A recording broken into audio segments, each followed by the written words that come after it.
Ace king here, table 2, a little bit small. And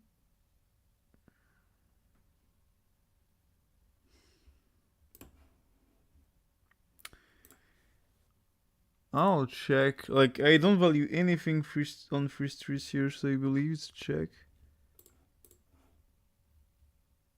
I don't expect them to bluff either, so... No, again, I don't think I have that much value. I just want to check here. I think check is way better. Okay, table 2 here against 1/3, we're going to call. Expect too much 1/3 and check with like queens, ace queen type of hands. Or actually, I have no incentives to check here. So, in explore, you should just lead all the time. On value ends like ace 10 suited ace queen, it will always call. Actually, ace 10. And you really need always to think in these spots about what's the ISTV option, because if you always think theoretically in these spots, you will never find leads where you actually should lead. Because that's theoretically the best action to do against a human, even if it's not the best action in theory. But theoretically, it's the best option to do against a human. And he folds. Second table here, we have aces. We 3-bet pre-flop, he calls. Flop 10-7-5, decided to bet half pot here. He called, turn is a 7.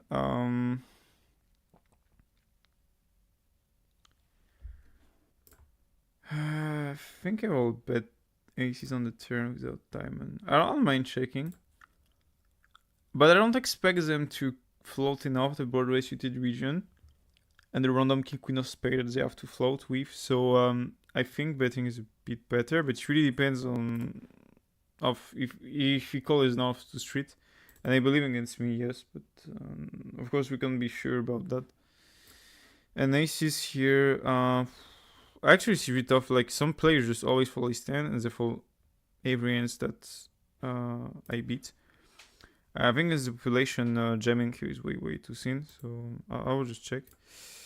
And if he jam, it's actually awful. I think he will jam like queens, but yeah, against jam it is really awful.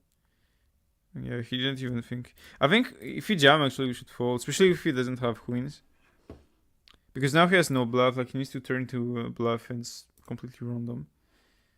Now on table 1, ace queen. I'm going to bet 1 for range again.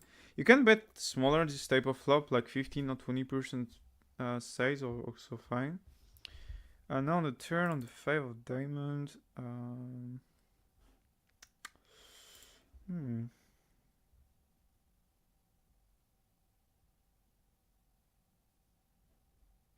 I'll check. I don't expect them to call enough weaker hands, turn weavers, so prefer to let him bluff and value the weaver. And now to use his sizing, I think we just have a call. Like this call is not that high V, but I mean always call here. We have a plus EV move, but it's not as good as you think here, because this type of bluff actually rare. I don't even think actually it was a bluff. So yeah, Jack 9 here. I'll just spot this flop. You can bet 1/3. Both auctions I think are okay. First table here. With a guy that is high VPAP, I think keeping the lead is the best action. But I don't mind checking also. And now on the turn, I think we should check. And when on the turn, I think we should check, because when he goes check, I have way more clairvoyance. And now even against this size, I don't think he has flushes that much, so I will take the bluff here. I can have some flushes, but I think they will super often bet bigger. And now I will just go with my read. So it's a bit dangerous against this type of player, because they can just call you range when you jump, but I don't think he will call enough here on this spot. And I also think flushes will actually think about your rating on the turn, so maybe with this timing he's not that strong. So I'm fine with the move, but you should be careful on which spots you are doing it. First table here, we have our friend again.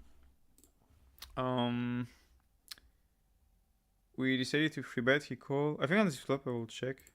Again, I think most people over bet against me see bet. This sizing doesn't make that much sense, to be honest.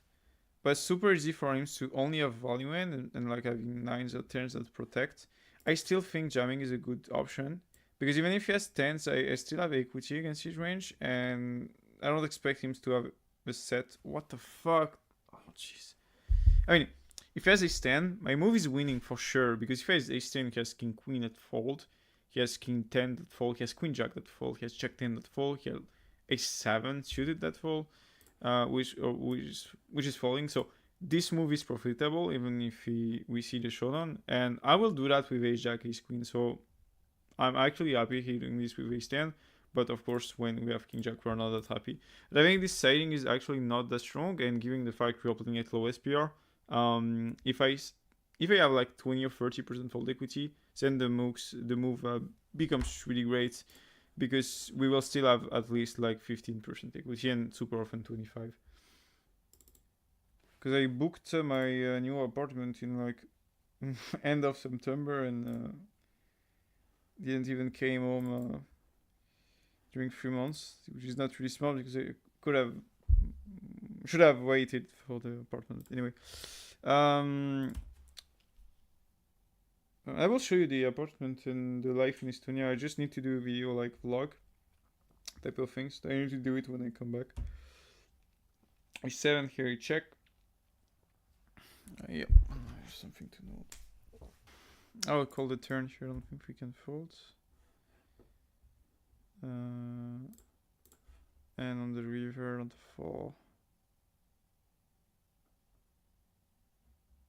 I'll check. And he will check queen 10 with 1 diamond.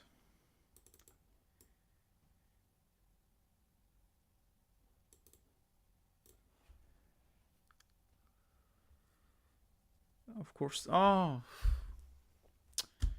thought he had a diamond.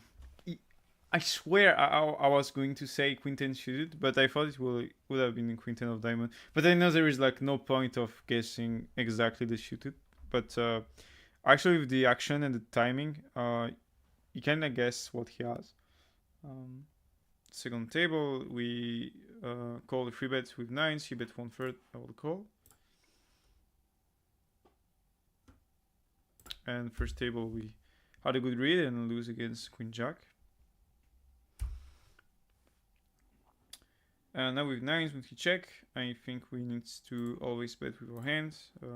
Hand is really strong, and I don't expect to win that much when I check the turn because the runoffs will be bad often, and I just don't expect people in general to give me money in this type of scenario. So I think we should always bet the turn.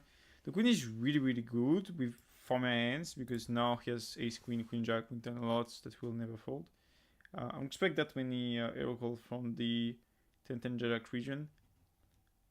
Actually, a king will often like check raise or bet the turn, so I'm thinking about doing 1/3 because now when he has nuts, he will jam. Like if he has ace queen, he will jam when I bet 1/3.